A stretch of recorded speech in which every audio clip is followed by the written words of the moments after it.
ربنا تقبل منا انك انت السميع العليم صلوات پر محمد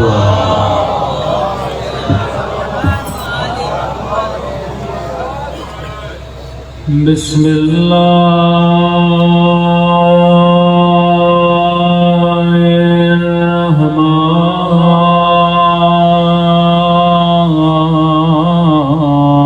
الرحيم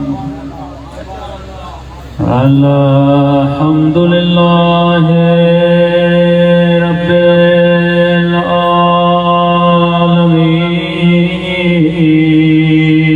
العالمين الحمد لله كما هو أهله الصلاة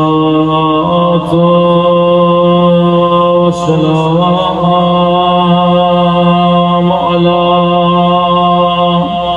سيد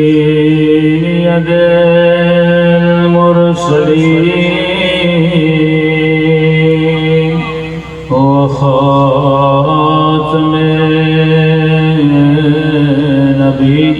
النبيين أبي القاسم محمد اللهم صل على محمد وعلى آله الطيبين الطاهرين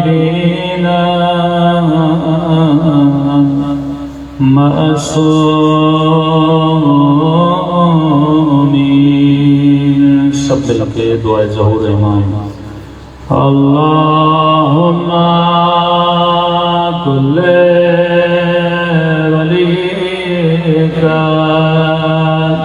حجة ابن الحسن صلواتك عليه وعلى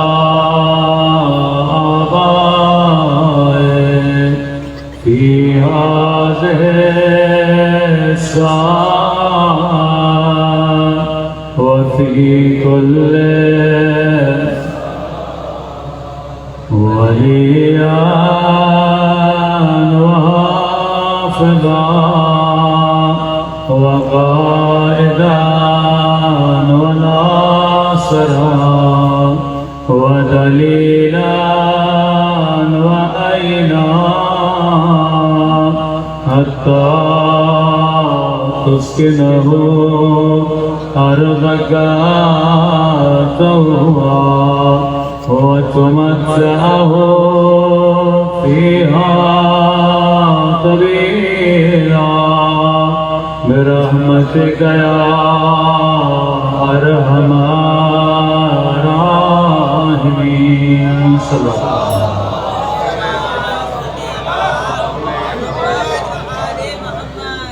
بسم اللہ الرحمن الرحیم رب اشرح لی صدری ویسر لی امری واحلل عقدۃ من لسانی یفقهوا قولی اما بعد فقد قال سبحانہ وتعالی فی محکم کتابہ بسم اللہ الرحمن الرحیم انما ولیکم اللہ ورسولہ والذین آمنوا الذین یقیمون الصلاۃ وَيُؤْتُونَ الزَّكَاةَ وَهُمْ رَاكِعُونَ صلوات پر محمد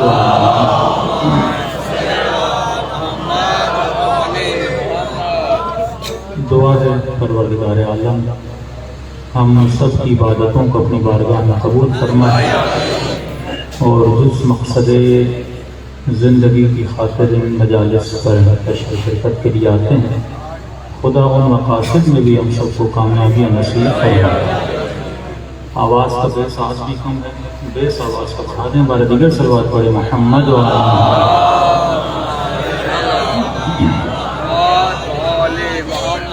واجل فرجکم کل آپ کی خدمت میں عرض کیا کہ پروردگار عالم قرآن مجید کی اس آیت میں 3 ولایتوں کا اعلان کر رہا ہے ارشاد ہوا انما ولیکم اللہ میں اللہ تمہارا ولی ہوں ہم سب نے کہا لا الہ الا اللہ۔ پھر فرمایا ورسولہ، میرا رسول تمہارا ولی ہے۔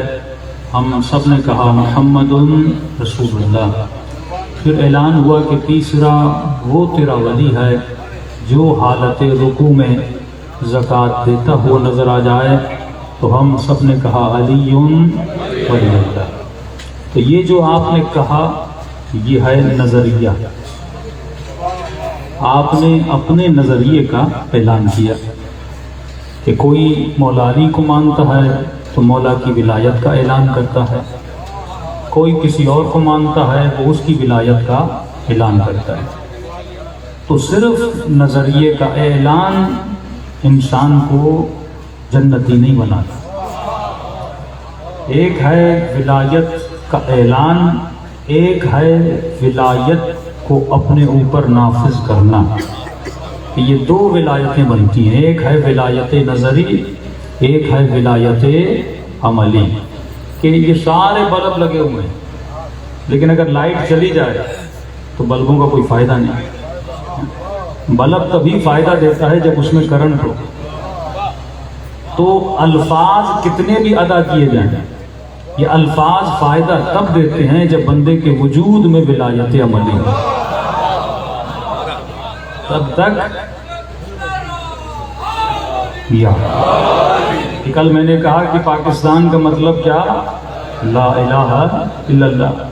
اب یہ کتاب میں بندہ لکھ لے کہ مقصد لا الہ الا اللہ ہے تو کیا یہ مقصد پورا ہو جائے گا؟ نہیں، جب تک انسان لا الہ الا اللہ کو اپنے اوپر نافذ نہیں کر دیتا۔ تو میں نے کہا صرف گھر پہ علم لگانے سے کوئی عباس والا نہیں بنتا، جب تک اس گھر کے نیچے حضرت عباس کا ادب نہ پایا جائے۔ تو صرف کلمہ پڑھنے سے، یہی تو جنگ ہے جو قرآن مسلمانوں کو سمجھانا چاہتا ہے کہ یہ مت دیکھو کون رسول کے ساتھ تھا کون رسول کے ساتھ نہیں تھا، دیکھنا یہ ہے کون رسول کے ساتھ رہ کر نبی کے اخلاق کو اپنا رہا تھا۔ کئی ایسے تھے جو مصطفیٰ کے ساتھ تھے لیکن میدان سے بھاگتے ہوئے نظر آئے۔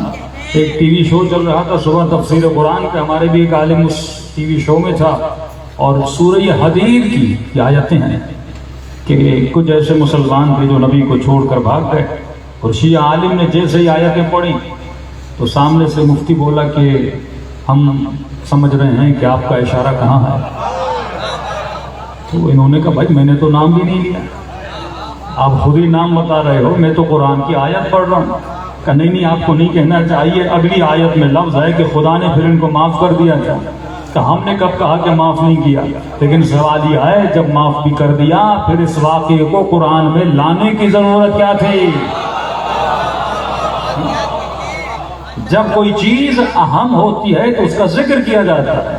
آواز آئی وَاعْتَبِرُوا يَا أُولِي الْأَلْبَابِ، اے صاحبان عقل، یہ قرآن عبرت کی کتاب ہے، قصوں کی کتاب نہیں ہے، کہانیوں کی کتاب نہیں ہے۔ اس کتاب سے تمہیں کچھ سیکھنا ہے۔ کیا سیکھنا ہے؟ ہاں یہ صحیح ہے کہ وہ بھاگے تھے، بعد میں معافی مانگی تھی، رسول نے معاف بھی کر دیا تھا، لیکن اس قصے کو بیان کرنے کا مطلب یہ ہے کہ تمہیں یہ دیکھنا پڑے گا جو بھاگا تھا کیوں بھاگا تھا، اور جو رکا تھا وہ کیوں رکا تھا۔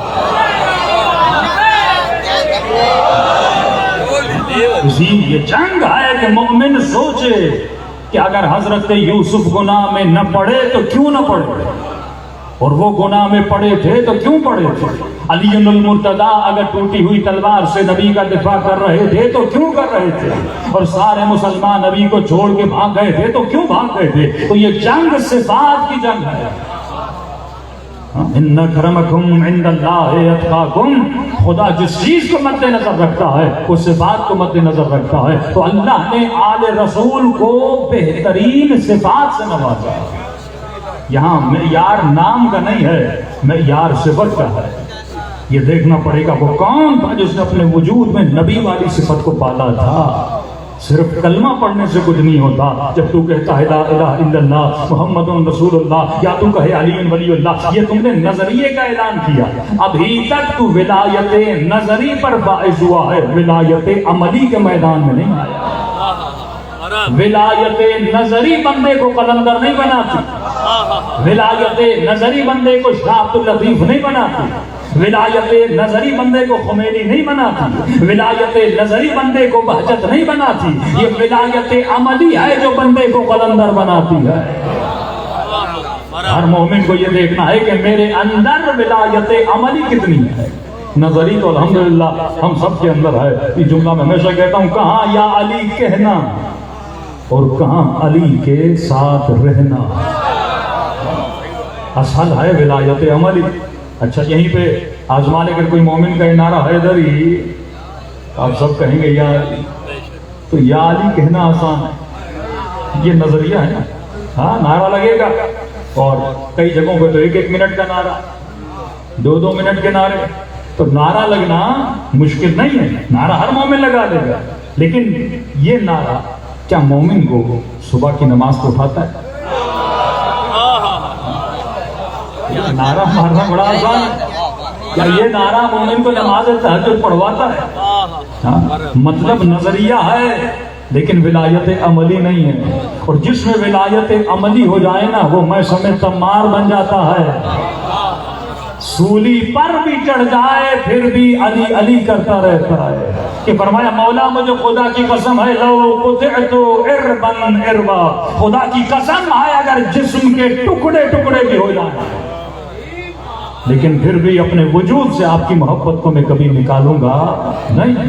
یہ کیا ہے؟ یہ ولایت عملی ہے۔ ولایت نظری خط لکھواتی ہے کہ حسین آ جائیے ہم آپ کی مدد کریں گے، لیکن جس کے وجود میں ولایت عملی تھی اسے حسین نے خط لکھا تھا۔ ولایت نظری والے تمنا کرتے ہیں کہ امام زمانہ کی زیارت ہو جائے، لیکن جن میں ولایت عملی ہوتی ہے، امام زمانہ فرماتے ہیں میں مشتاق ہوں ایسے شیعوں کو دیکھنے کا۔ اشتیاق رکھیں جس کے لیے امام زمانہ، یہ کون ہیں؟ یہ ولایت عملی والے ہیں۔ تو میرے عزیز، جب تک ولایت عملی نہیں تب تک کچھ بھی نہیں، لیکن افسوس سے ہمارے ممبر سے 80% ولایت نظری بتائی جاتی ہے، ولایت عملی پہ گفتگو ہوتی نہیں۔ مسلمان جن چیزوں پہ لڑتا ہے وہ کیا ہے؟ نظریہ۔ لیکن مارکیٹ میں چلے جاؤ، بازار میں چلے جاؤ، جیسا سنی ویسا شیعہ، کاروبار میں دونوں ایک جیسے، بات کرنے میں دونوں ایک جیسے، ڈیلنگ میں دونوں ایک جیسے، لیکن مجلس میں آ کے الگ ہو جاتے ہیں کہ تو اپنی مسجد کو جا، میں اپنی مسجد کو جا رہا ہوں۔ تو جہاں پہ فرق ہونا چاہیے وہ عمل ہے، کہ اگر علی والا کسی دکان پر بیٹھا ہو اور علی کے دشمن والا کسی دکان پہ بیٹھا ہو تو دونوں کی ڈیلنگ میں فرق ہونا چاہیے۔ دنیا دور سے کہے فلاں دکان پہ جاؤ یہ علی والا ہے، علی والے کبھی جھوٹ نہیں بولتے، علی والا کبھی ڈیلنگ میں غش نہیں کرتا، کبھی ڈیلنگ میں دھوکہ دہی نہیں کرتا، کیونکہ یہ کس کا ماننے والا ہے؟ علی ابن ابی طالب کا ماننے والا ہے۔ اور فرماتے ہیں ہمارے شیعہ زمین پر ایسے چمکتے ہیں جیسے آسمان پر ستارے چمکتے ہیں۔ دنیا دور سے ان کو دیکھ کے پہچان لیتی ہے کہ یہ کس مکتب کا ماننے والا ہے، یہ کس مذہب پہ چلنے والا ہے، یہ مکتب اہل بیت پہ چلنے والا ہے۔ اب آئیے مولا کی دربار میں آتے ہیں۔ مولا ہمیں بتائیے کہ ہم ولایت عملی کے اندر داخل ہونا چاہتے ہیں، تو ولایت عملی کے اندر کیسے داخل ہو جائیں؟ میں نے کل قرآن کی آیت پڑھی، تو قرآن کی آیت پڑھ، لا یمسہ الا المطہرون۔ اے مسلمان، یہ ہے ظاہر قرآن، ہم اہل بیت ہیں باطن قرآن۔ میں نے 13 رجب کو شاید ایک مجلس پڑھی تھی، وہاں پہ ایک نکتہ آپ کو بتایا تھا نا کہ اللہ نے کہا میں نے تمہاری ہدایت کے لیے 2 چیزیں بھیجی، ایک کتاب ایک نور۔ اچھا، نور کی ضرورت کیوں ہے؟ مسلمانوں کے گھروں میں کتاب تو ہے، لیکن کتاب بھی تب تک بندہ نہیں پڑھ سکتا جب تک نور نہ ہو۔ مثال کے طور پہ آپ سب اپنی آنکھوں سے مجھے دیکھ رہے ہیں، ہاں، آنکھ میں صلاحیت ہے دیکھنے کی، لیکن آنکھ دیکھنے کے لیے پھر بھی ایک چیز کی محتاج ہے، اس کا نام ہے روشنی۔ سارے بلب آف ہو جائیں، ساری لائٹیں چلی جائیں، آنکھوں کے باوجود آپ مجھے دیکھ نہیں پائیں گے۔ تو آنکھیں تب تک نہیں دیکھ سکتی جب تک روشنی نہ ہو۔ تو قرآن سے تب تک ہدایت لے نہیں سکتا جب تک آل محمد کا نور نہ ہو۔ ورنہ اس قرآن میں محکم ہے، متشابہ ہے، کون بتائے گا مجھے تفسیر قرآن؟ کون بتائے گا قرآن کی صحیح تفسیر؟ یہ مکتب اہل بیت ہے، یہ باب مدینۃ العلم ہے۔ تو مولا فرماتے ہیں یہ ظاہر قرآن کو بغیر وضو کے مس کرو گے تو گناہ ہے، ہاتھ لگاؤ گے تو گناہ ہے۔ ایک انگوٹھی پہنی ہوئی اس کے نیچے یا محمد یا علی یا قرآن کی آیت لکھی ہے، بغیر وضو کے پہنو گے تو گناہ ہے۔ ہاں ایک پتھر ہے، اس کے اوپر رسول کا نام ہے، اللہ کا نام ہے، اور لوگوں کے ساتھ ہاتھ ملا رہے ہو، اگلا بندہ بے وضو ہے، یہ ہاتھ اس کے ہاتھ کو لگا، یہ تم نے گناہ کیا۔ مصافحہ تو کر رہے ہو لیکن ساتھ میں کیا کر رہے ہو؟ گناہ کر رہے ہو۔ اس نام کے اوپر کوئی پلاسٹک کا، لوگوں کو فقہی مسائل کا پتہ نہیں ہوتا۔ لا یمسہ الا المطہرون، طہارت کے بغیر، وضو کے بغیر کوئی قرآن کو ہاتھ بھی نہیں لگا سکتا۔ تو فرمایا جب تو ظاہر قرآن کو بغیر طہارت کے مس نہیں کر سکتا تو ولایت علی کو بغیر طہارت کے کیسے لے سکتا ہے؟ یہ ولایت اسی کو ملتی ہے جس کا وجود پاک ہے، یہ ولایت اسی کو ملتی ہے جس کا وجود سلمان جیسا ہے۔ ہاں ظاہری ولایت تو مل جائے گی، لیکن جو فیوزات ولایت سے، کہ جس ولایت کے ملنے سے بندے کو کرامت ملنی تھی، جس ولایت کے ملنے سے بندہ صاحب کرامت بنتا، جس کے وجود میں ہیبت ہوتی، جو دعا کرتا خدا دعا قبول کرتا، کہ ایسی ولایت اگر کسی مریض کو دعا کرے تو مریض کو شفا مل جائے۔ یہ کرامت کب ملتی؟ سید علی ہمدانی، مقبوضہ کشمیر میں ان کی قبر ہے، آج بھی ان کی کتابیں کراچی لائبریری میں موجود ہیں۔ یعنی ان کی عرفانی کتابوں کو عرفان اسلامی یونیورسٹیز میں ایز اے سلیبس پڑھایا جاتا ہے۔ کتنے بڑے عالم دین ہیں۔ فرماتے اس زمانے میں یہ اسپیشلی صوبہ سندھ میں جب انسان داخل ہوتا ہے تو ایسے لگتا ہے جیسے اہل بیت کے چاہنے والوں کے صوبے میں آ گیا ہے۔ تو یہاں کیا کسی مولوی کی تبلیغ کا اثر ہے؟ کس کا اثر ہے؟ یہ صاحبان کرامت کا اثر ہے۔ جیسے قلندر ہیں، شاہ عبد اللطیف ہیں، جیسے بڑے صاحبان کرامت اولیاء اللہ گزرے، تو ولی اگر زندہ بھی ہو تو اثر چھوڑتا ہے، ولی اگر مر بھی جائے، زمین میں دفن بھی ہو جائے، تو اس کے جسد کا یہ اثر ہوتا ہے کہ صدیاں گزر جاتی ہیں لیکن لوگوں کے دلوں میں علی کی محبت کو بانٹتا رہتا ہے۔ اسے کرامت کہتے ہیں۔ ہاں اسے کرامت کہتے ہیں کہ یزید نے امام حسین کو ایک جنگل میں آ کر روکا تھا، ایک ایسی سرزمین جو بنجر زمین، صحرائی زمین تھی، اور یہ سوچا تھا کہ ایسی زمین پہ حسین کو شہید کروا دوں گا اور لوگوں کو کہوں گا کہ باغی کا ٹولہ تھا، آیا تھا، میں نے مار دیا۔ کس کو یاد رہے گا کہ حسین تھے، نبی کا نواسا تھا، اتنی کوفے سے دوری پر میں نے امام حسین کو روک لیا، کیوں شہر کے قریب آنے نہ دیا؟ ایک صحرا ہے، صحرائے کربلا، میں نے وہاں پہ حسین کو شہید کروا دوں گا، کس کو پتا چلے گا؟ اللہ کی بات آتی ہے، ایک وہ پلاننگ ہے جو تو کرتا ہے، ایک وہ پلاننگ ہے جو میں کرتا ہوں۔ جس زمین کو تو نے حسین کا مقتل بنایا تھا، میں خدا اسی زمین کو مومنوں کے لیے جنت بنا دوں گا۔ کس نے سوچا تھا وہ صحرا جہاں پہ 72 آئے تھے، آج 25 ملین لوگ اس صحرا میں جاتے ہیں، اتنی عدد میں لوگ جاتے ہیں، پوری دنیا اس کائنات اور کائنات اس ٹکڑے کو دیکھنے کے لیے جاتی ہے۔ یہ جسد مبارک امام حسین کی کرامت ہے، اسی کو ولایت کہتے ہیں کہ وہ دنیا سے چلے جاتے ہیں لیکن جسد میں یہ کرامت ہوتی ہے، کشش ہوتی ہے کہ وہ لوگوں کو اپنی طرف کھینچتے ہیں۔ بابوے کی قبر 500 سال کے بعد کھودی گئی، 500 سال کے بعد، تم جائیں تو قبر کی زیارت کریے گا، 500 سال کے فاصلے کے بعد قبر کھودی، کفن بھی ویسے کا ویسا، جسد بھی ویسے کا ویسا، کافور بھی ویسے کا ویسا، یہاں تک کہ جس پانی سے غسل دیا گیا تھا وہ قطرے بھی چہرے پر ویسے کے ویسے تھے۔ کس کا اثر ہے؟ یہ کرامت کا اثر ہے، یہ ولایت پذیری کا اثر ہے، ایکسپٹنس آف ولایت کا اثر ہے، جو ولایت عملی کا میدان میں آتا ہے پھر خدا وہ لذتیں لیتا ہے جن لذتوں کا اس نے کبھی احساس نہیں کیا۔ ہاں نیاز کی اپنی لذت ہے، کھانے کی اپنی لذت ہے، بندہ کھاتا ہے لیکن تو اچھی سے اچھی دیگ بنائے گا، تجھ سے اچھی دیگ کوئی اور بنا لے گا، تو اچھے سے اچھا کھانا بنائے گا، تجھ سے اچھا کھانا اور بنا لے گا، تو دنیا میں جو بھی لذت لے گا تجھ سے بڑا بھی کوئی ہے تو اس سے بڑی لذت لوگوں کو دے، لیکن جو لذت ولایت اہل بیت ہے جو لذت کرامت ہے وہ کسی در سے نہیں ملتی، وہ بس در علی ابن ابی طالب سے ملتی ہے۔ اس ولایت کا مزہ بس اسی کو ملتا ہے جو اپنے وجود میں ولایت اہل بیت کو نافذ کرتا ہے۔ مولا یہ ولایت کب نافذ ہوگی؟ علی حمدانی کی بات کر رہا تھا، کشمیر کو یاد سوچئے کہ ایسی جگہوں پہ آپ جاتے ہیں کہ پورے اطراف میں دشمن اہل بیت ناصبی ہیں، لیکن بیچ میں گاؤں آتا ہے، پورا گاؤں شیعوں کا۔ کبھی سوچا یہ شیعہ کیسے بن؟ ہاں، پارا چنار کا سارا اطراف ناصبیوں کا، بیچ میں ایک گاؤں ہے شیعوں کا۔ گلگت بلتستان کا سارا اطراف ناصبیوں کا، بسوں سے اتار کر شناختی کارڈ دیکھ کر لوگوں کو مارا گیا، لیکن پورا گلگت، پورا بلتستان اہل بیت کے چاہنے والا ہے۔ اسی طرح کشمیر میں چلے جائیں، کافی اطراف میں ناصبی ہیں، لیکن کچھ ایسے گاؤں ہیں جہاں پہ پورا کا پورا گاؤں مکتب اہل بیت کا چاہنے والا۔ آج بھی منسیرا کی سائڈ پہ چلے جائیں، آپ کو یقین نہیں آئے گا، پہاڑیوں پہ گاؤں ہیں لیکن سارے اہل بیت کے ماننے والے۔ پھر نیچے آئیں گے وہ سارے ناصبی ہیں، تو سمجھ نہیں آتا اوپر والے علی والے کیسے بنے اور نیچے والے ناصبی کیسے بنے۔ یہ کچھ صاحبان کرامت ہوتے تھے۔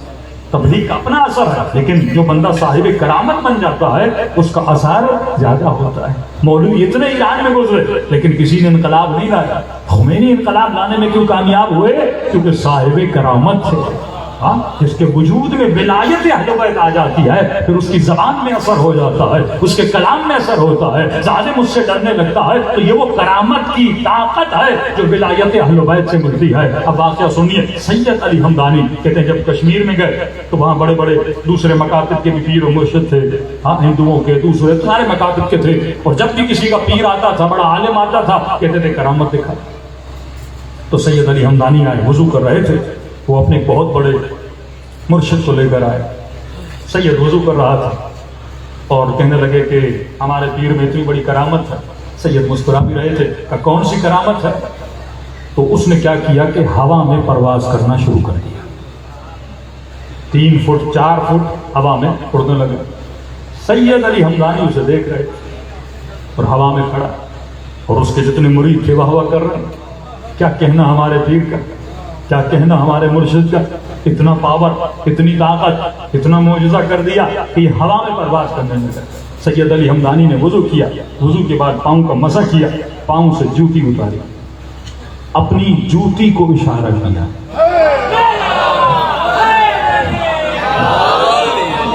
سید علی حمدانی نے، اس طرح کشمیر کے لوگ شیعہ نہیں بنے، سید علی حمدانی نے اپنی جوتی کو اشارہ کیا۔ کہتے ہیں جیسے اشارہ کیا جوتی نے ہوا میں اڑنا شروع کیا، اور جہاں پہ یہ ملعون کھڑا تھا اس کے سر پہ جا کے رک گئی۔ سید نے پھر اشارہ کیا، جوتی اتنا اس کے سر پہ لگی، اتنا اس کے سر پہ لگی، یہ ملعون آ کے زمین پہ گر گیا۔ سید علی حمدانی نے کہا یہ کرامت کیا ہے؟ یہ تو علی کے نوکر کی جوتی میں کرامت ہے۔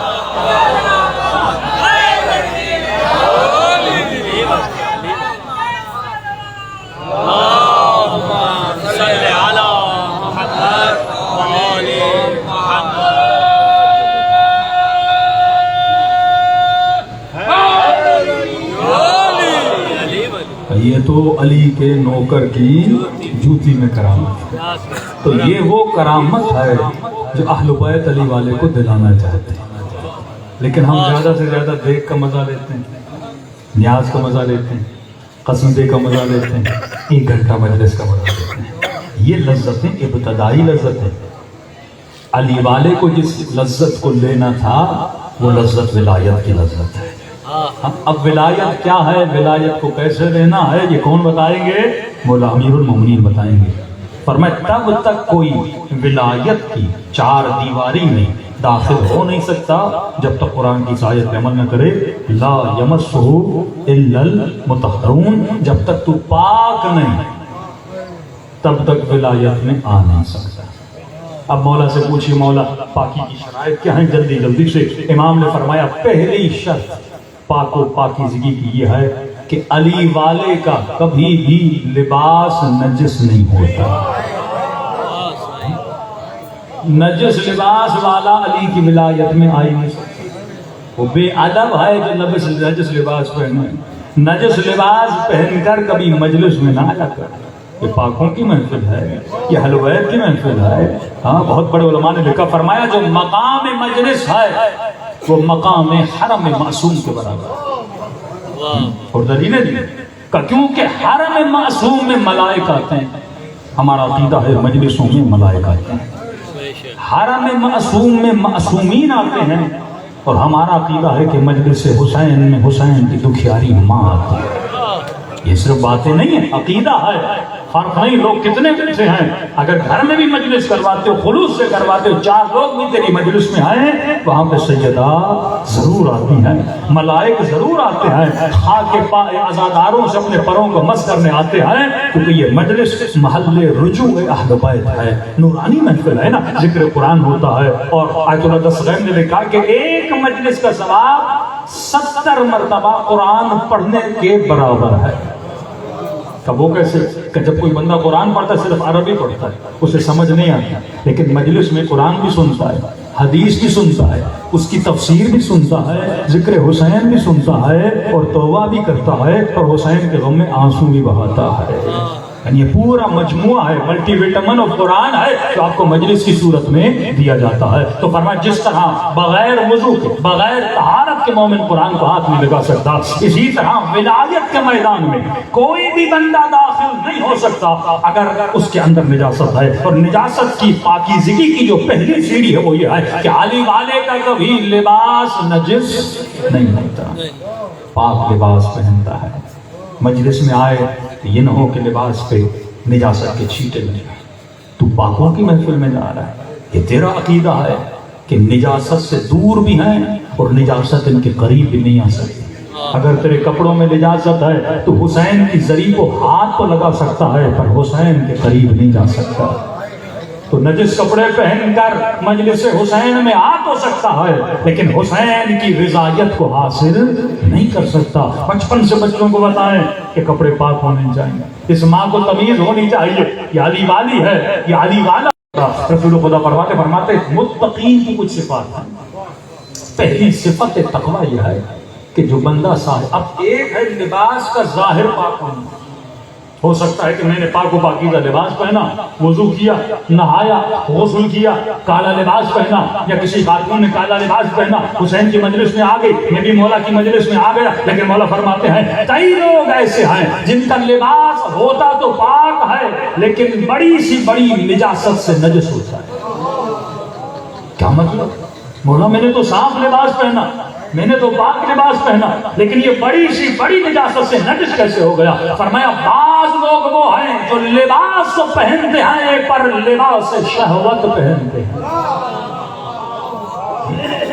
لباس تو پہنتے ہیں پر لباس پاک لباس پہنا، لیکن اس خاتون کو یہ علم نہیں ہے کہ جو میں نے لباس پہنا ہے یہ شہوت کا لباس ہے، یہ کالا لباس پہن کے چلتی ہے، چادر پہن کے چلتی ہے، گھر سے نکلتی ہے۔ فرماتے اگر لباس سے شہوت ہے، جتنے قدم اٹھاتی ہے ہر قدم پر اس پہ اللہ کی لعنت ہوتی ہے۔ لیکن اس میں کیا لباس شہوت کیا ہے؟ رسول خدا فرماتے ہیں تنگ لباس شہوت ہے، باریک لباس شہوت ہے، ایسا لباس جو کسی غیر نامحرم کو اپنی طرف کیا کرے، اٹریکٹ کرے، یہ لباس شہوت ہے۔ اب گھر میں 4 نامحرم ہیں، دیور بھی رہ رہا ہے وہ بھی نامحرم ہے، اگر گھر میں اگر ایسا لباس پہنے جس سے انسان کا بدن نظر آئے، جس میں اٹریکشن پیدا ہو، یہ لباس کیا ہے؟ یہ لباس شہوت ہے۔ صرف عورت کے لیے نہیں ہے، مرد کے لیے بھی ہے۔ اگر مرد بھی ایسا لباس پہنے اس نیت سے پہنے کہ میں کسی غیر کو اپنی طرف کیا کروں، اٹریکٹ کروں، یہ لباس کیا ہے؟ لباس شہوت ہے۔ عجیب انسان ہے، قرآن کہتا ہے خذوا زینتکم، اپنی زینتوں کو مسجد میں لے آؤ، مصلی پر لے آؤ۔ بندہ نماز کے لیے اٹھتا ہے، نہ کنگھی کی نہ داڑھی بنائی، سیدھا بنیان کے ساتھ مصلی پر۔ اور یہی زمان ہے جب اسے یونیورسٹی جانا ہو، کالج جانا ہو، 2 گھنٹہ آئینے کے سامنے۔ اب اسے پوچھو تم خود کو کس کے لیے بنا رہے ہو؟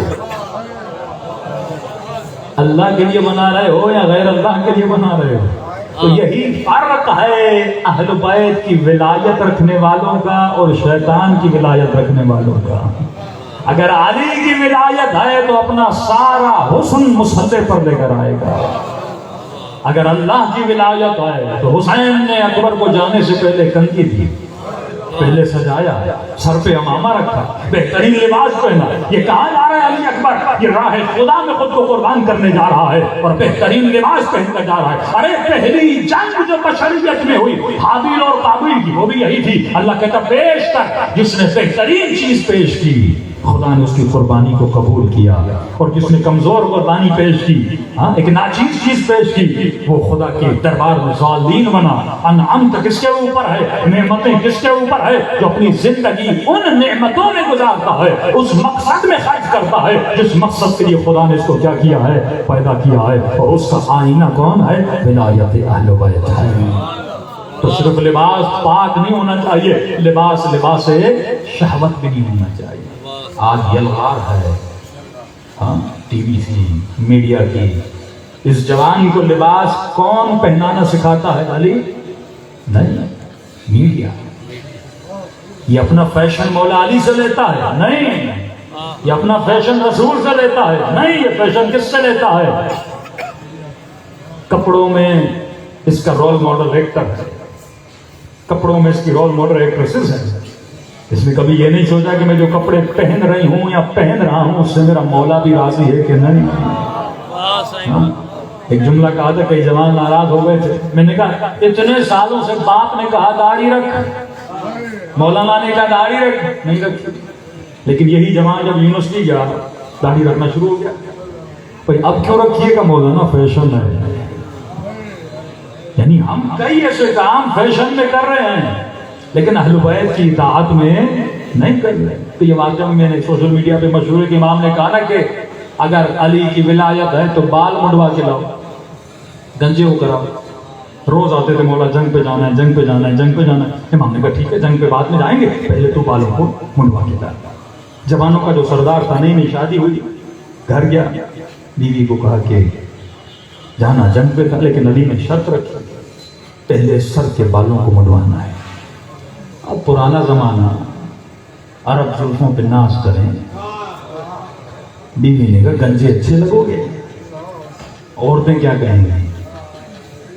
یہ حالت تھی۔ عمرو بن عبدود کو مولا نے کہا کہ تو جانتا ہے حق میرے ساتھ؟ علی میں جانتا ہوں حق تیرے ساتھ۔ امام نے کہا پھر لڑ کیوں رہا ہے؟ کہا واپس جاؤں گا عورتیں ہنسیں گی۔ یہ جو ذات کی محبت ہے نا، انسان کہتا ہے مر جاؤں لیکن لوگوں کی خاطر واہ واہ ہو جائے، میرے پیچھے واہ واہ ہو جائے۔ ہاں کتنے لوگوں نے مولا کو تانے دیے ہوں گے؟ آپ سوچ سکتے ہیں کہ کسی کے گھر کو آگ لگ جائے لیکن شیر خدا تلوار نہ اٹھائے، دیے تو ہوں گے نا؟ نہیں دیے ہوں گے لوگ؟ علی تلوار کیوں نہیں اٹھاتے؟ زبیر نے کہا تھا علی تلوار کیوں نہیں اٹھاتے؟ یہ غصہ پینا، یہ صبر کرنا۔ تبھی تو یہودی نے جب علی کے صبر کو دیکھا تو وہ کلمہ پڑھنا شروع ہو گیا۔ لوگوں نے کہا یہودی تو نے پہلے کلمہ نہیں پڑھا، اتنی تبلیغ کی رسول خدا نے، آج تو نے کلمہ کیوں پڑھا؟ کہ یہی علی ہے جس کو میں نے خیبر میں دیکھا، جس کو میں نے خندق میں دیکھا، جس کے طاقت بازو اور زور بازو اتنا تھا، وہ دروازہ جو 300 لوگ کھولے علی اپنے اشارے سے دروازے کو اٹھا لے، لیکن آج علی ایسے کھڑا ہے جیسے علی کو لڑنا نہیں آتا۔ تو بس مجھے یقین ہو گیا جہاں سے علی کے غضب کا کنٹرول ہے وہیں سے علی کے صبر کا کنٹرول ہے۔ علی کو نہیں چلا رہا، کوئی اور ہے جو علی کو چلا رہا ہے۔ اگر واقعاً ایسا خدا علی کا ہے تو میں بھی علی پر ایمان لانے کے لیے تیار ہو جاؤں گا۔ دشمن مد مقابل ہے کہ یا علی میں نے سنا ہے تو سخی، امام نے کہا تو نے سچ سنا ہے۔ تلوار اس کی گر چکی تھی، کہنے لگا علی سخی ہو؟ کہا سخی ہوں۔ میدان جنگ سامنے دشمن، کہا یا علی پھر اپنی تلوار مجھے دے۔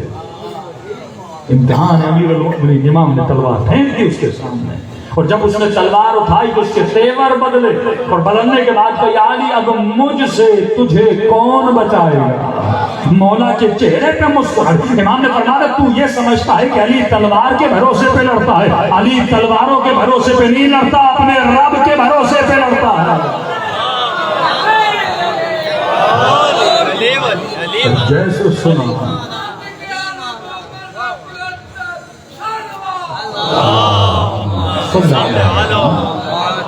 جیسے سنا کہ اتنا بھروسہ ہے علی کو اپنے خدا پر، کہ اگر تیرا خدا ایسا ہے میں بھی اس پر ایمان لانا چاہتا ہوں۔ اس نے کلمہ پڑھا. اب جنگ بیچ میدان میں جنگ تھی, سارے صحابی دیکھ رہے تھے. ایک مرتبہ عجیب منظر دیکھا کہ علی جسے مارنے گئے تھے, اس کا ہاتھ علی کے ہاتھ میں اور علی لے کر آ رہے ہیں. اصحاب نے کہا یا رسول اللہ یہ عجیب ماجرا ہے, علی تو قتل کرنے گئے تھے لیکن کافر کو اپنے ساتھ لے کر آ رہے ہیں. کہا تم کافروں کو مارتے ہو, اپنے علی اپنے کردار سے اس کے کفر کو مار کے واپس آیا ہے. کفر کو مارنا کمال ہے, گلا کاٹنا کون سا کمال ہے؟ اتنے شیعوں کے تم نے گلے کاٹے کہ شیعت ختم ہو گئی. کسی مذہب کا خاتمہ اس کا قتل نہیں ہے, کسی مکتب کا خاتمہ اسے مارنا نہیں ہے. اصل فکر ہے, فکر و شعور کو بلند کرو, کمپیریٹو مطالعہ کرو. کسی بحث پہ بحث ہے تو آ کر علمی طریقے سے اس کو حل کرو. لیکن پر میں علی والو تب تک ولایت نہیں ملے گی جب تک تیرے اندر ولایت عملی نہیں آ جاتی. ولایت عملی کی یعنی ابتدائی سیڑھی بتا رہا ہوں. اہل بیت نے بتائی, پر میں علی واللہ کبھی نجس کپڑے نہیں پہنتا, نجس لباس نہیں پہنتا. دوسرا کبھی لباس شہوت نہیں پہنتا. اب کئی چیزیں ہیں تو لوگوں کو پتہ نہیں ہے, جیسے یہ ورلڈ نیو آرڈر آپ نے سنا, نظم نوئی میں جہاں, دنیا کا نیا نظم جو بش کے دور سے بنا اور ابھی تک دنیا میں لاگو کیا جا رہا ہے, جس کی لپیٹ میں تقریباً اسلامی ممالک آ چکے ہیں. کیا مطلب؟ دنیا میں ایک بولی بولی جائے, ایک کرنسی چلے, ایک کپڑا, ایک کلچر, ایک نظام, ایک سسٹم.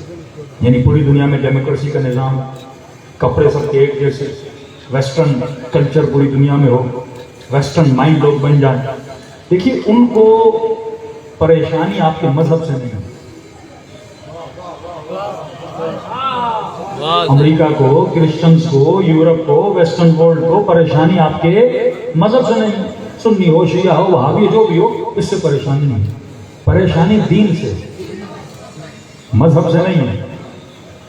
پاکستان مسلمانوں کا ملک ہے, لیکن سوال یہ کیا پاکستان میں اسلام ہے کہ نہیں؟ یہ بیسک ٹاپک ہے نا. سارے مسلمانوں کے تم 10 مسلمانوں کا ملک بناؤ, امریکہ کا کوئی مسئلہ نہیں, لیکن تم اسلامی ملک بناؤ, یہ مسئلہ ہے. کیونکہ دین نظام دیتا ہے.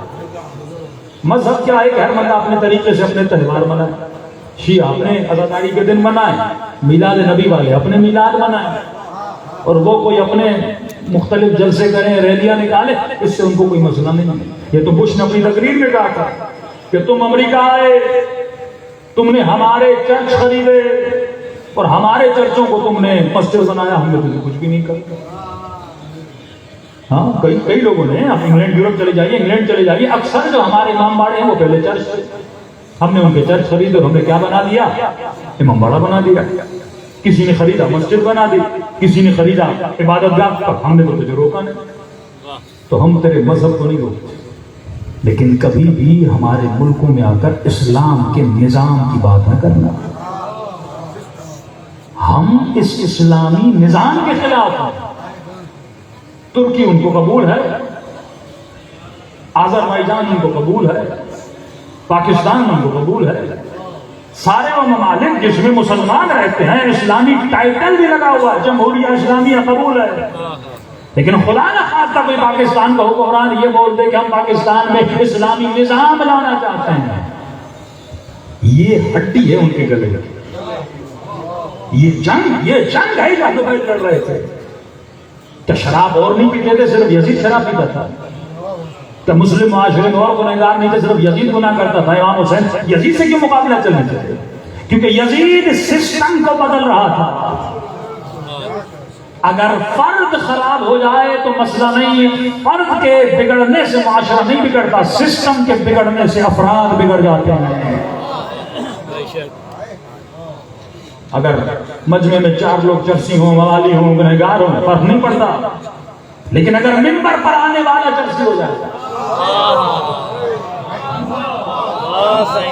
اگر دین کو سمجھانے والا خراب ہو جائے, پورا معاشرہ خراب ہو جاتا ہے.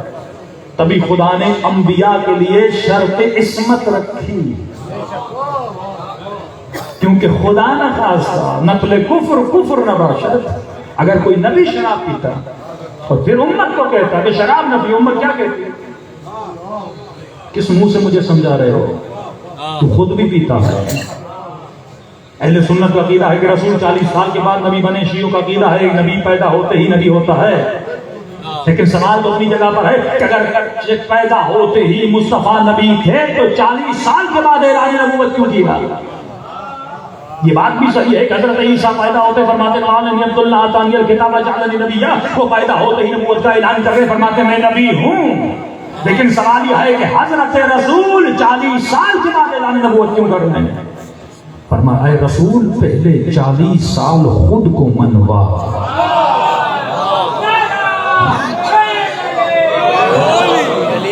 پھر مجھے منوا۔ یہ ولایت عملی ہے کہ بولا یہ ساحر ہے، بولا یہ مجنون ہے، لیکن کسی نے یہ نہیں کہا کہ یہ کاذب ہے۔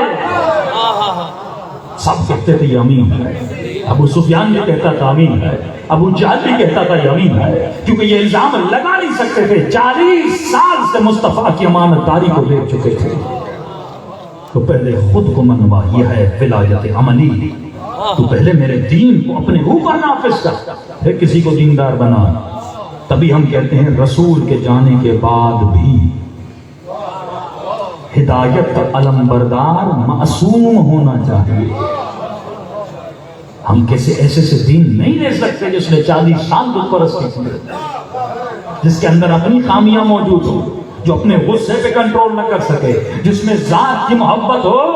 تو ہدایت اور ہادی وہ ہوتا ہے جو عصمت کا مالک ہو، جو نجاست سے دور ہو، نجاست اس سے دور ہو تو بندہ اس سے کیا ہوتا ہے؟ اٹریکٹ ہوتا ہے۔ یہ حسین کی طہارت تھی جس کو دیکھ کر ہور ہور بنا۔ ایسا نہیں بدلتے تھے معاشرے میں۔ کسی بندے کے ساتھ ایک ہفتہ اہل بیت سفر کرتے تھے نا، اس کے وجود کو بدل دیتے۔ اب امام کا جملہ سنو، اے شیعو کونو لنا زینن ولا تکونو لنا شینا، ہمارے لیے باعث زینت بننا۔ تو جس گلی میں رہتا ہے، جس معاشرے میں رہتا ہے، جس دکان پہ رہتا ہے، تو پہلے خود کو منوا، پھر علی علی کروا۔ علی علی کیوں ہو رہا ہے؟ مولانا خود کو منوایا نا، اپنی شجاعت کو، اپنے زہد کو، اپنی سخاوت کو، یتیم پروری کو، اپنی تقوی کو، اپنی عبادت کو، سید الساجدین، زین العابدین، باقر العلوم۔ یہ کیا ہے؟ ان کی صفات کو خود کو منوایا نا معاشرے میں۔ جب منوایا تو معاشرے نے کہا لیا تو بھی تو خود کو منوانا کہ معاشرہ تیرے گن گائے۔ مومن کی نشانی بھی ہے، جب مومن دنیا سے جاتا ہے تو پیچھے رہنے والے روتے ہیں اس کو یاد کر کے۔ وہ اپنے گن منواتا ہے، اپنی صداقت کو منواتا ہے۔ تو ہر مسلمان پر واجب ہے وہ جس بھی معاشرے میں جائے، اس سے پہلے کہ مصطفیٰ کو منوائے، پہلے خود کو منوائے، پھر مصطفیٰ کو منوائے، پہلے خود کو منوائے، پھر مرتضیٰ کو منوائے۔ تو یہ جنگ ہے جس میں لباس کی بات کروں، ورنی آرڈر کی بات آ گئی تو یہ باریک بینیاں سوچئے۔ آج آپ کے معاشرے میں جو درزی ہیں، درزی کا ہونا بڑی برکت ہے۔ ہاں، ایران میں اتنا بڑا انقلاب ہے، لیکن اس کے باوجود وہ اپنی قوم کا لباس نہیں بدل سکے۔ بڑا المیہ ہے۔ کہتے خمینی صاحب جاتے جاتے ان کو یہ دکھ تھا کہ کاش میں اپنی قوم کا لباس بدل دوں۔ آج بھی آگئے خامنہئی پاکستانی کپڑے پہنتے ہیں، امام خمینی پاکستانی، وہ کشمیری بولتے ہیں، کشمیری لباس بولتے ہیں، شلوار قمیض، لیکن خواتین کا لباس ویسٹرن، مردوں کا لباس ویسٹرن۔ لباس تہذیبوں کو تباہ و برباد کر دیتا ہے۔ کیسے لباس تباہ ہوا؟ آپ ایران چلے جائیں، آپ کو درزی نہیں ملے گا، اور یہاں آپ کو نعمت ہے، آپ کو درزی ملے گا۔ درزی کی نعمت کیوں ہے؟ یہ چھوٹی چھوٹی چیزیں ہیں، لیکن اس سے تہذیبیں بنتی ہیں، اس سے خاکے بنتے ہیں جس کو لوگ سمجھ نہیں پاتے۔ یہ بڑے بڑے جو برینڈ آپ سنتے ہیں نا، یہ برینڈ سب سے بڑی لانت، یہ جو برینڈ بنتے ہیں نا، یہ سب سے بڑی لانت۔ برینڈ کیا کرتا ہے؟ خود کپڑے سی کر آپ کو دیتا ہے۔ اب آپ کی خواتین جب سلے سلائے کپڑے لیں، بچے سلے سلائے کپڑے لیں، جوان سلے سلائے کپڑے لیں، تو اس سے کیا ہوگا؟ درزی ہو جائیں گے ختم۔ ٹھیک ہے، اب درزی جب سارے ختم ہو گئے تو آپ کس کے محتاج بنے؟ برینڈ سے محتاج بنے۔ اب ڈیزائن کون کرے گا؟ برینڈ والا۔ اب جو اسے ڈیزائن بتائی جائے گی وہی ڈیزائن کرے گا، جیسا کپڑا بولا جائے گا ویسا کپڑا بنائے گا۔ تو آپ بھی مجبور ہو جاؤ گے، اگر وہ بے حیائی کی 4 ڈیزائنیں کرتا، ایک ڈیزائن تو آپ اٹھاؤ گے نا۔ اب مولانا کپڑے کہاں سے لوں؟ ایرانی قوم اسی طرح سے لباس کے اعتبار سے تباہ ہوئی. یہ خواتین جب کپڑے لینے جاتی تھی دکان پہ جتنے ڈیزائن تھے ویسٹرن ڈیزائن تھے, سارے کپڑے ترکی سے آتے تھے, ساری ڈیزائن ویسٹرن ڈیزائن تھی. اب آپ لوگوں کو کہو کہ بھائی اچھے کپڑے پہنو, لباس حیا پہنو, لباس شہوت نہ پہنو, وہ تو کہیں گے نا مولانا دکان پہ جاتے ہیں جب کپڑے ہیں ہی نہیں تو مجبوراً کپڑے تو لینے ہیں. لیکن جب آپ درزی کے پاس جاتے ہو نا, کپڑا خود لیتے ہو, ڈیزائن خود دیتے ہو, اس کا کام صرف سینا ہے. تو یہ چھوٹی چھوٹی چیزیں کر کے قوموں کو کیا کیا جا رہا ہے؟ تباہ و برباد کیا جا رہا ہے. آپ چلے جا کے برانڈس پہ دیکھیے کیسے کپڑے خواتین کے, ایسے بے حیائی کے کپڑے, شہوت والا لباس. تو مولا فرماتے ہیں اگر کوئی لباس شہوت مرد یا عورت پہنے, اس پر اللہ کی کیا ہوتی ہے؟ لعنت ہوتی ہے. تجھے کپڑا بھی وہ پہننا چاہیے جس سے علی بھی راضی ہوں, نبی بھی راضی ہوں, رسول بھی راضی ہوں. ایسا لباس قطعا نہیں پہننا, اور صرف عورتوں کے لیے نہیں ہے, مردوں کے لیے بھی ہے. بھائی نماز جو ہے وہ مظہر حیا. اب بندہ پینٹ شرٹ پہن کے, چھوٹی شرٹ پہن کے نماز پڑھے اور سجدے میں جائے تو پیچھے سے پوری پیٹھ نظر آ جائے, یہ نماز کیسی ہے؟ تو نماز پڑھ رہے ہیں بے حیائی پھیلا رہے ہیں.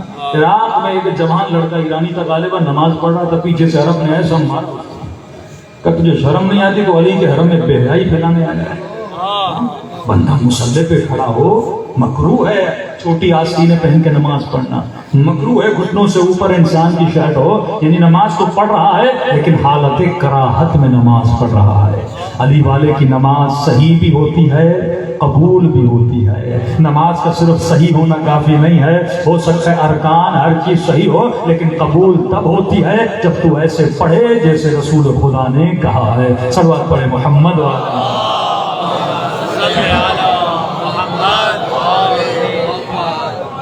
فرجم تاج صرف لباس کی بحث ہوئی, انشاءاللہ کل ہم تفصیل میں جائیں گے. بس یہ ذہن میں رکھیے کہ جب بھی کل سے مجلسوں میں آئیں تو کوشش یہ ہو کہ میں صاف ستھرا لباس پہن کر آؤں. میں مجلس میں نہیں جا رہا, یہ تصور کر کے جاؤ کہ میں حرم امام حسین, یہ مجلس حرم ہے, واللہ حرم ہے.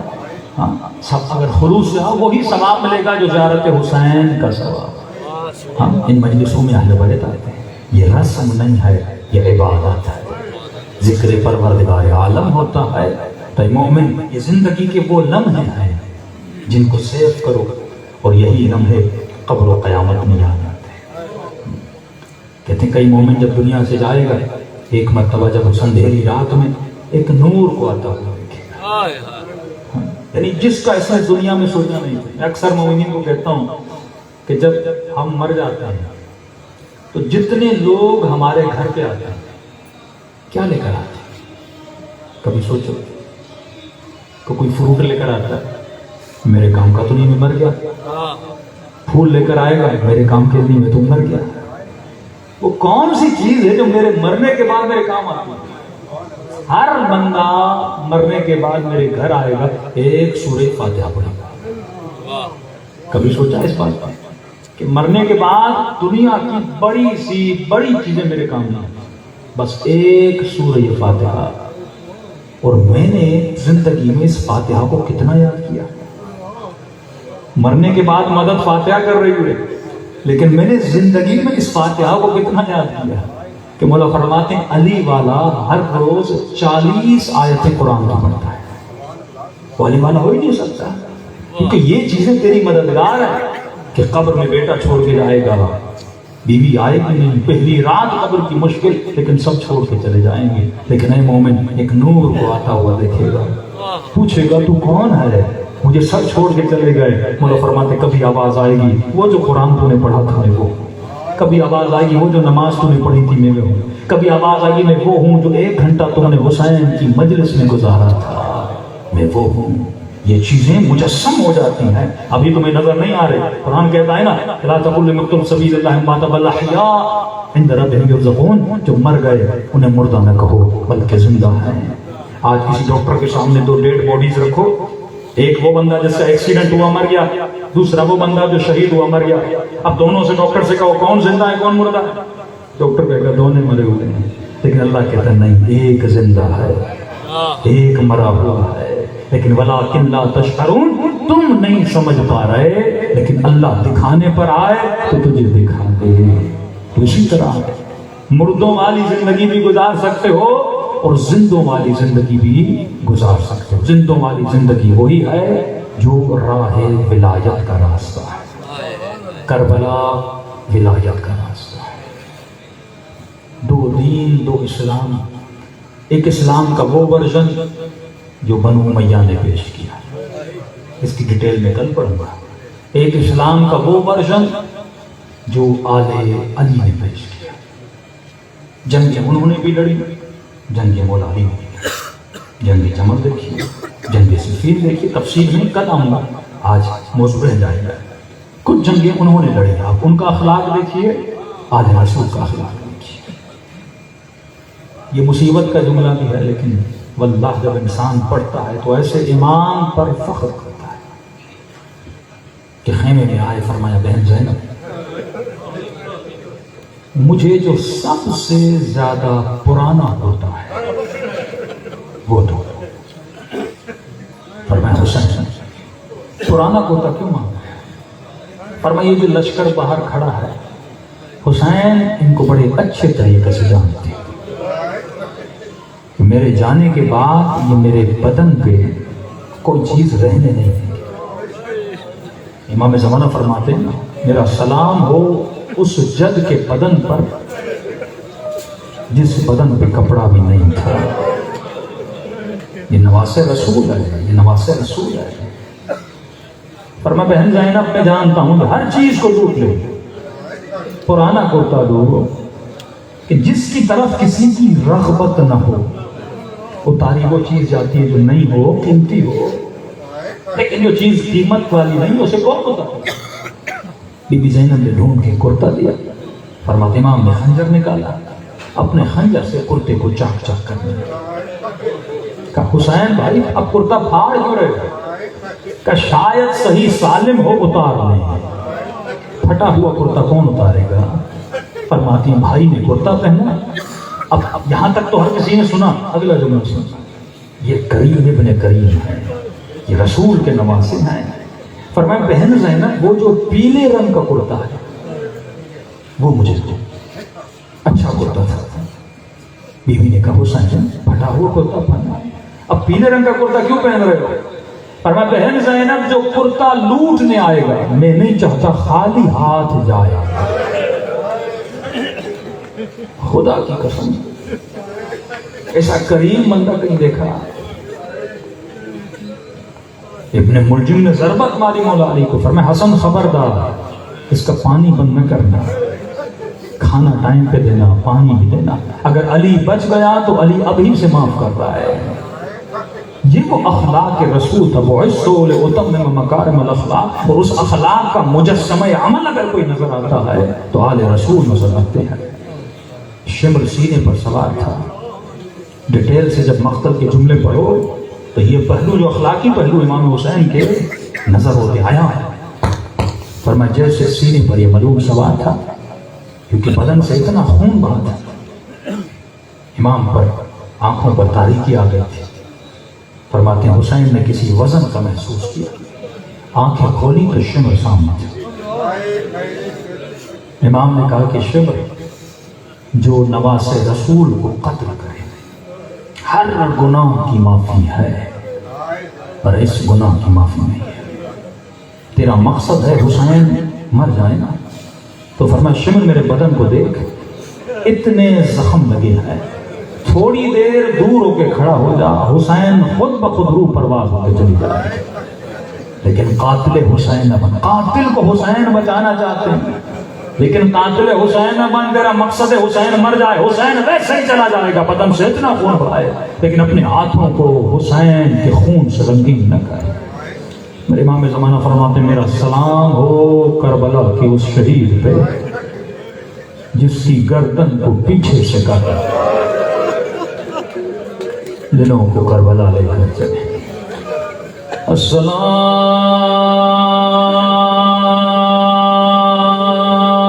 علی حسین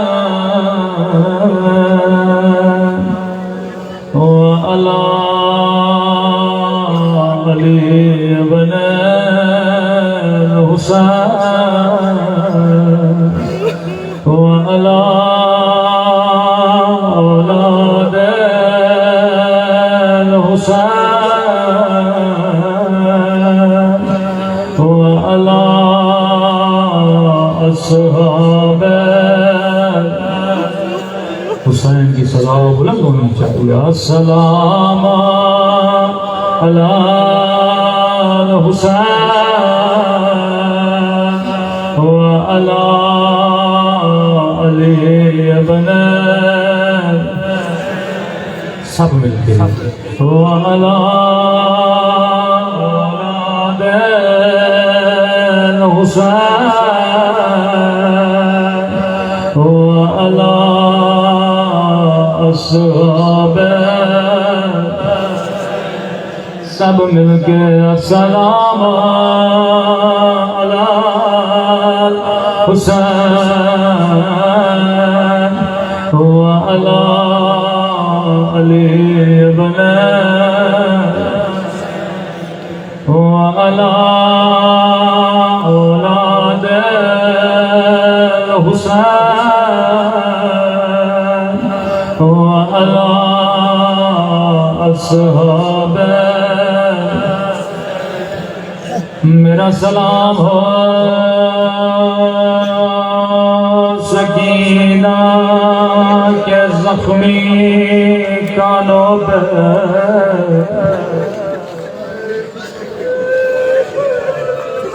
میرا سلام ہو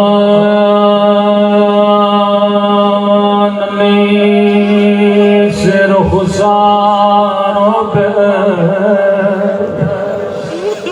رسول خدا کا فرمان مسلمانوں کبھی حیوان کو بھی منہ پہ نہ مارا کرو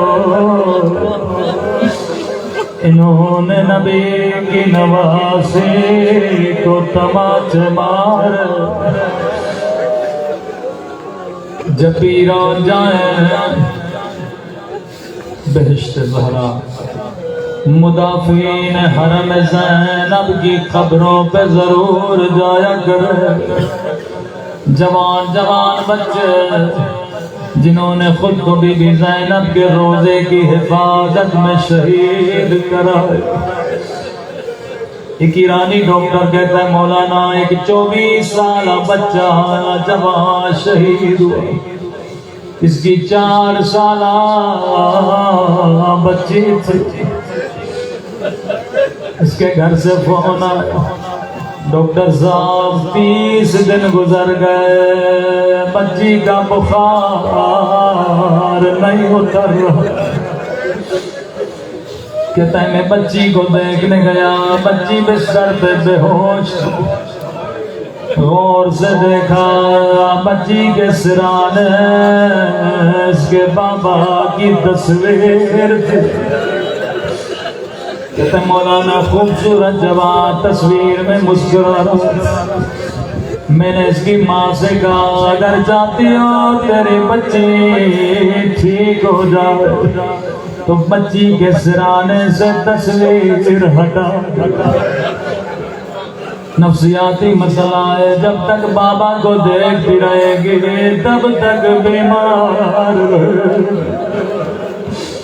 ماں نے کہا ڈاکٹر میں کیسے کروں جب جب ہوش میں آتی ہے کہتی ہے مجھے میرا بابا دکھا کہ کچھ بھی ہو جائے بہانہ کرو لیکن بچی کو بابا کی تصویر دکھا کہتے ہیں مولانا صاحب 15 دن گزرے بچی ٹھیک ہو گئی اب یہ ڈاکٹر زاروں بتا رونے لگا میں نے کہا ڈاکٹر بچی ٹھیک ہو گئی تو رو کیوں رہا کہتے ہیں مولانا بچی نے تصویر دیکھی تھی بچی کو بخار ہو گیا مولانا یہ تصویر تھی صحیح سالم تصویر تھی لیکن ہائے کربلا وہاں پہ کوئی تصویر نہیں تھی او حسین کی کٹی ہوئی گردن تھے